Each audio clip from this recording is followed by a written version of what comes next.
It seemed like a hurry for you. That first period was an eternity for me. We were after the first period, we were nervous. There is a home court advantage down there. When the best thing about a pressing team is when the fans are making a lot of noise, you get the intimidation factor. And the Concordia brings such a good following with them. I know my players, their eyes were hot potato, like they couldn't get rid of the ball fast enough in the first period. It wasn't like, all right, I'm going to get on my back, I'm going to show you what to do. Oh, you take it. Oh, no, I don't want it, you got to take it. So we got very careless with the ball in the first period. Once we settled down and played our game, we showed what we could do, we'd come back. During one of the timeouts, I just took the clipboard and I wrote down, you've heard me use this word all year long, composure. Don't worry about the score. Don't try to get it back right away. We buried ourselves. Come back a little bit at a time and stay composed out there. You have to relax. We're starting 2 freshmen, and one freshman really stepped up with the 3-point shots, and I think Maddie had about 25 or so. But that's a tremendous performance by a freshman under that kind of pressure. Talk about the 3-point shooting. It's phenomenal. Made 16 threes. I mean, that doesn't happen every night. No, I thought, we were extremely hot. The ball went in all the time, and it had to be a good spectator game. From the fans love the tree.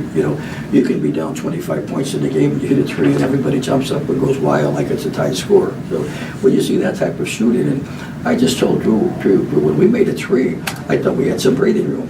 And they come down and hit a tree. Then we hit a tree, oh, we're in good shape. Then they come down and hit a tree. So as much as our performance I thought was fantastic by us, I thought they did a great job of burying the trees also. Was that hard? I have a hard time remembering either of us. I know we owe mysteries, but I have a hard time remembering the misses. All I thought of as the coach was the ones that were going in all the time. Well, you're on to the championship game. You're going to get a shot at a national title. That's all you can ask for.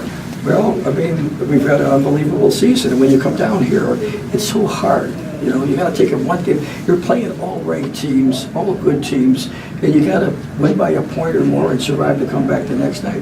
When the season started, I knew we were going to be good. I thought we'd have a good team, but coming down here and now playing tomorrow night for the national championship, it's just the capping of a great season.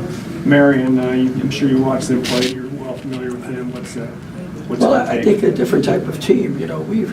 We've really drew the pressure bracket. What I mean by that, the pressing teams. I mean, we go up against Friends the other night, and they're relentless and trapping all over the place. And then we got to play Concordia, and we're trapping all over the place. So it'll be a different type of style tomorrow. Marion's a well-coached team. They have to be with that national championship defending, but it's a different type of team. They won't put the same zone trapping pressure on you.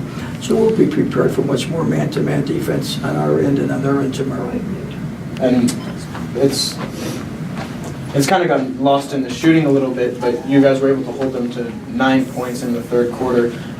What was your message to the team defensively at the half? Well, I mean, really, to win a championship, to be successful, you have to be able to play both ends of the floor.